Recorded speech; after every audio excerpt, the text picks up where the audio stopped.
दोस्तों, कैसे हैं आप सभी। तो चलिए फिर से हम आज अपना दिन शुरुआत करते हैं करेंट अफेयर्स के रिवीजन के साथ। देखिए, पढ़ाई के साथ साथ रिवीजन बहुत ज़्यादा ज़रूरी है। पढ़ तो लेते हैं हम बहुत सारी किताब, लेकिन रिवीजन करना भूलते हैं, और रिवीजन कम करते हैं तो फिर हम एग्ज़ाम में चीज़ों को भूलने लगते हैं। तो चलिए रिवीजन से शुरुआत करते हैं। हम यहाँ 10 और 11 फरवरी यानी कि 10 और 11 फरवरी का हम देखेंगे यहाँ पे करेंट अफेयर, इसको रिवाइज़ करने वाले हैं। तो चलिए शुरुआत करते हैं पहले क्वेश्चन से। पहला क्वेश्चन क्या कह रहा है कि वर्ष 2024-25 में सूक्ष्म और मध्यम उद्योग का निर्यात बदलकर कितना हो गया है। ठीक है, तो यहाँ पे क्या बात हो रही है किसकी, MSME, micro small and medium enterprises की बात हो रही है। ठीक है ना। तो देखिए यहाँ पे इनका निर्यात कितना हो गया है, मतलब कि एक्सपोर्ट। ठीक है, तो कितना एक्सपोर्ट बढ़ा है। तो यहाँ पे देखिए आप ध्यान रखिएगा 12.40 लाख करोड़। ठीक है, इतना बढ़ा है, 12.40 लाख करोड़ रुपए। चलिए अगला क्वेश्चन देखिए क्या कह रहा है यहाँ पे कि डिजिटल अर्थव्यवस्था रिपोर्ट के अनुसार भारत डिजिटलाइजेशन के मामले में दुनिया का कौन सा सबसे बड़ा देश बन गया है। ठीक है ना, यहाँ डिजिटाइजेशन की बात हो रही है। हाँ, इसमें भारत कौन से नंबर वाला देश बन गया है, पूरे विश्व की बात हो रही है। तो ये बहुत ही इंपॉर्टेंट क्वेश्चन है। ठीक है ना, डिजिटल अर्थव्यवस्था रिपोर्ट के अनुसार। तो देखिए यहाँ पे तीसरे नंबर पे भारत, इसकी रैंकिंग हुई है। ठीक है ना, तीसरे नंबर पर भारत है। अगर आप कहेंगे पहले नंबर पे, तो पहले नंबर पे आपको USA देखने को मिलेगा, दूसरे नंबर पे आपको चाइना और UK देखने को मिलेगा, और तीसरे नंबर पे आपको भारत देखने को यानी कि इंडिया देखने को मिलेगा। ठीक है, तो आप यहाँ देख सकते हैं वैसे भी कि यहाँ पे देखिए कहीं पे अभी देखिए UK यहाँ दिया है 4th ना, लेकिन कहीं कहीं पे चाइना के साथ UK दे रहा है। ठीक है, तो आप USA, चाइना, इंडिया ध्यान रखेंगे। ठीक है, बेसिकली ये तीनों का नाम ध्यान रखिएगा। डिजिटलाइजेशन के मामले में ये तीनों फर्स्ट 3 कंट्रीज़ हैं। ठीक है, और वही स्टेट की बात किया जाए, राज्यों की बात किया जाए, तो आप देख ही सकते हैं। चलिए अगला देखिए क्वेश्चन क्या कह रहा है यहाँ पे कि अमेरिका के बाद हाल ही में किस देश ने WHO से बाहर निकलने की घोषणा की है। आपने न्यूज़ में देखा है कि अमेरिका ने क्या किया है, WHO से इन्होंने ये एग्ज़िट कर दिए हैं। ठीक है, निकल चुके हैं। वैसे ही और किसी देश ने बात की है यहाँ से निकलने की, तो आप कहेंगे कौन सा देश। तो देखिए यहाँ पे राइट ऑप्शन होगा अर्जेंटीना ने कहा है। ठीक है, अर्जेंटीना ने कहा है निकलने के लिए, ध्यान रखेंगे। हाँ जी, बिल्कुल ध्यान रखिएगा। वर्ल्ड हेल्थ ऑर्गेनाइजेशन से बाहर निकलने की घोषणा किस देश ने की है, तो अर्जेंटीना ने की है। आप एक बार मैप में देख लीजिए कंट्री कहाँ पे आता है। तो ये कंट्री आप देखेंगे कि साउथ अमेरिका में देखने को मिलती है, साउथ अमेरिका में देखने को मिलती है। आप कहेंगे यहाँ पे अर्जेंटीना है। देखिए इसके यहाँ पे ऊपर में यहाँ पैराग्वे देखता है, इधर साइड में इसके चिली है, फिर इसके इधर आप देखिए दूसरी कंट्री यूरुग्वे है। ठीक है ना, चलिए उरुग्वे देखने को मिलती है, यहाँ पे पैराग्वे देखने को मिलता है, और ये चिली देखने को मिलता है। अर्जेंटीना के आसपास ये कंट्रीज़ लगी हुई हैं। ठीक है, हाँ, तो देखिए ध्यान रखेंगे WHO से अभी कौन सा देश निकलने के लिए कहा है, तो अर्जेंटीना बाहर निकलने की बात किया है। ठीक है, चलिए आगे देखिए, बात करेंगे कि किसकी रिपोर्ट के अनुसार भारत में उपभोक्ता महंगाई दर वित्त वर्ष 2026 तक 4% होने तक का अनुमान है। ठीक है ना, मतलब कि यहाँ पे कंज्यूमर इन्फ्लेशन रेट की बात हो रही है। हाँ, 4% बाई फाइनेंशियल ईयर 2026 होने की बात की जा रही है। ठीक है ना, 2026 तक 4% होने की संभावना है। ये किसने कहा है, तो यहाँ देखिए विश्व बैंक की बात हो रही है, IMF की बात हो रही है, RBI की बात हो रही है, एशियाई विकास बैंक की यानी एशियन डेवलपमेंट बैंक की बात हो रही है। तो यहाँ देखिए राइट ऑप्शन क्या होगा, IMF ने कहा है कि ये जो दर है, महंगाई दर है, ये कितना होने वाला है, तो 4% तक होने वाला है। देखिए IMF का जो हेडक्वार्टर है कहाँ पे है, वॉशिंगटन, एक मिनट सॉरी, अगर आप कहेंगे कि IMF का कहाँ पे है हेडक्वार्टर, तो हेडक्वार्टर आपको कहाँ देखने को मिलता है, तो आप कहिएगा वॉशिंगटन। ठीक है ना, वॉशिंगटन DC अमेरिका यानी कि USA आप कहिएगा। ठीक है ना, यहाँ पे इसका आपको हेडक्वार्टर देखने को मिलता है। और IMF आपको पता है क्या है, एक तरीके से आपने देखा है कि इंटरनेशनल ऑर्गेनाइजेशन है, ठीक है ना, जिसका एम है ग्लोबल इकोनॉमिक ग्रोथ को प्रमोट करना और फाइनेंशियल इंस्टेबिलिटी लेकर आना, ठीक है ना, समझ रहे हैं। तो चलिए, एक इंटरनेशनल ऑर्गेनाइजेशन आप ध्यान रखेंगे, और क्या करता है, ये पूरे वर्ल्ड की ग्लोबल इकोनॉमिक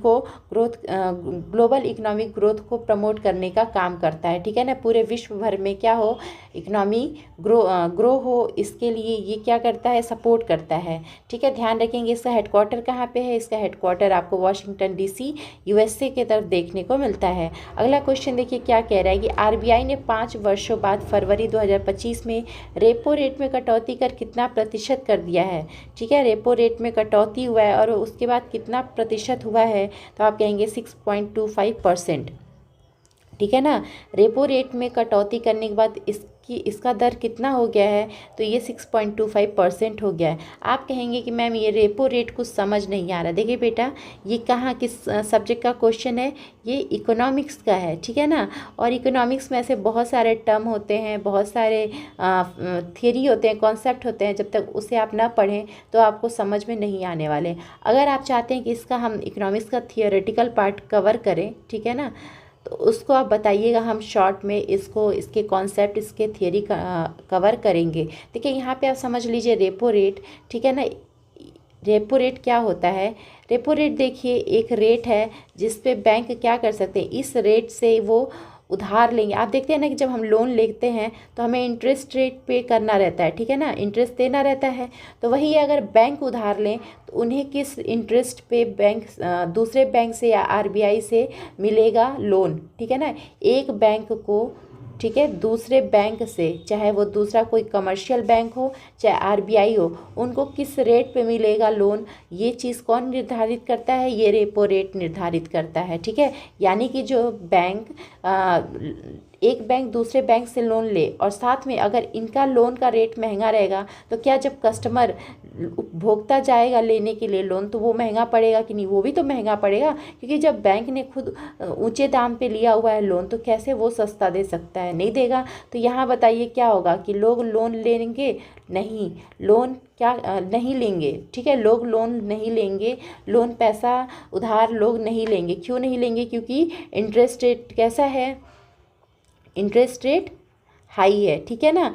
तो क्या होगा कि जब इंटरेस्ट रेट हाई होगा तो लोग लोन नहीं लेंगे। तो ध्यान रखिएगा, जब रेपो रेट हाई होगा तो यहाँ पे क्या होगा, लोन लोग नहीं लेने वाले हैं, ठीक है ना, ये नहीं लेने वाले हैं सॉरी। और वही जब रेपो रेट घट जाएगा, ठीक है ना, जब इसमें कटौती हो जाएगी, मतलब कि अब लोन सस्ता हो गया है, तो लोग क्या करेंगे, हर कोई चाहेगा कि हम पैसा उधार ले लें जिनको ज़रूरत है, ठीक है, क्योंकि इंटरेस्ट रेट यहाँ पे घट गया है, ठीक है। तो यही बात है कि यहाँ पे कटौती की गई है, इसे घटाया गया है, तो यहाँ पे क्या होगा, जो उधारी होगा वो अब सस्ता हो जाएगा, ठीक है ना। तो वही बात हो रही है यहाँ पे कि यहाँ अगर ये रेपो रेट बढ़ता है तो क्या होगा, तो देखिए क्या होगा, सबसे ज़्यादा आप कहेंगे कि यहाँ पे क्या होगा कि यहाँ पे जो उधार होगा वो महंगा हो जाएगा कि नहीं, तो फिर क्या होगा कि लोग कम उधार लेंगे, कम लोन लेंगे और कम इन्वेस्टमेंट होगा, कम प्रॉफिट होगा, ठीक है ना। और जो स्टॉक प्राइस होता है वो गिरने लगेगा, ठीक है, समझ रहे हैं। और जो इन्वेस्टर पैसा अपना इन्वेस्ट करते हैं, हाँ, तो क्या होगा, वो भी कहीं ना कहीं वहाँ पे डिमोरलाइज होंगे। क्यों, क्योंकि स्टॉक का पैसा भी तो यहाँ कम होगा। जब लोग इन्वेस्टमेंट ही नहीं करेंगे तो उसका जो वैल्यू है वो भी तो घटेगा। चलिए आगे देखिए, अगला क्वेश्चन क्या कह रहा है कि 2 फरवरी 2025 को नीदरलैंड के विस्क आंजी में टाटा स्टील मास्टर्स, ठीक है, टाटा स्टील मास्टर्स 2025 का खिताब किसने जीता। तो देखिए यहाँ ध्यान रखिएगा, हम ये 2-3 दिन से बात कर रहे हैं, CR प्रज्ञानंद जी ने इस खिताब को जीता है, ठीक है, R प्रज्ञानंद जी ने इस खिताब को जीता है, ठीक है, ये ऑप्शन C, R प्रज्ञानंद जी ने इस खिताब को जीता है, ठीक है। कौन सा खिताब, टाटा स्टील मास्टर्स 2025 का खिताब इन्होंने जीता है। देखिए इनकी यही फ़ोटो है और यहाँ पे बोला गया है ना कि नीदरलैंड के विस्क आंजी में टाटा स्टील मास्टर 2025, मतलब नीदरलैंड का जिक्र आ रहा है। अगर आप इसको मैप पे देखना चाहेंगे तो नीदरलैंड आपको इधर यूरोप में कॉर्नर में नॉर्थ वेस्ट में, यानी कि उत्तर पश्चिमी में देखने को मिलेगा, ठीक है, ध्यान देंगे बच्चा। तो देखिए ये बेल्जियम के ऊपर नॉर्थ में आपको देखने को मिलता है और जर्मनी के आप जर्मनी के पश्चिम में देखने को नीदरलैंड मिलता है, ठीक है ना। ऊपर में आप देखेंगे सबसे ये इधर होता है। यहाँ देखिए यूनाइटेड किंगडम है, यूनाइटेड किंगडम से पूरब में बीच में ये नॉर्थ सी है, और यहाँ पे पश्चिम पूरब में यूनाइटेड किंगडम के यानी कि ब्रिटेन के आपको देखने को मिलता है, ठीक है ना। चलिए आगे देखिए अगला क्वेश्चन क्या कह रहा है कि वित्त मंत्री निर्मला सीतारमण ने 2025 तक लगातार कितने बजट पेश किए हैं, ठीक है ना।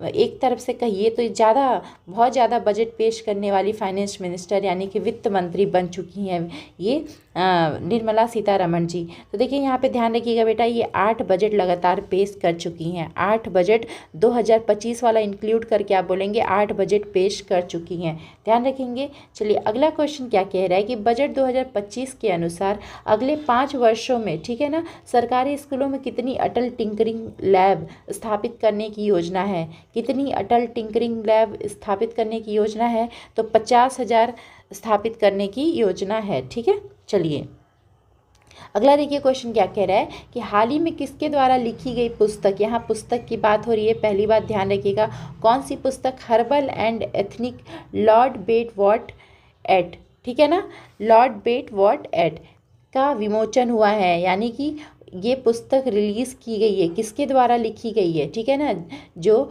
हर्बल एंड एथनिक लॉर्ड बेटवॉट एट ये पुस्तक है, ये किसके द्वारा लिखी गई है, जिसका हाल ही अभी ये जो हाल में रिलीज़ हुई है, ठीक है ना, विमोचन हुआ है। इसको आप कहेंगे किसने लिखा है, कुलभूषण कुमार जी ने लिखा हुआ है, ठीक है ना। देखिए कितना बड़ा सा नाम है ना, हर्बल एंड एथनिक लॉर्ड बेटवॉट एट, ठीक है ना, ये किसने लिखा है, कुलभूषण कुमार ने लिखा है, ठीक है, ध्यान रखिएगा। अगला क्वेश्चन देखिए क्या कह रहा है यहाँ पे कि हाल ही में कौन सा देश चीन के चांग-ई 8 चंद्र मिशन में शामिल हुआ है, ठीक है ना, चांग-ई 8 मिशन में शामिल हुआ है, और ये कौन सा मिशन है, चंद्र मिशन है। तो पूछ रहा है कि चीन के साथ कौन शामिल हुआ है उसके चांग-ई 8 चंद्र मिशन में। तो देखिए यहाँ पे आप ध्यान रखिएगा, पाकिस्तान शामिल हुआ है, ठीक है ना, पाकिस्तान शामिल हुआ है चीन के इस प्रोजेक्ट में, ठीक है। चलिए देखिए आप यहाँ पे पाकिस्तान का नाम ध्यान रखिएगा बेटा, भूलिएगा मत, ठीक है।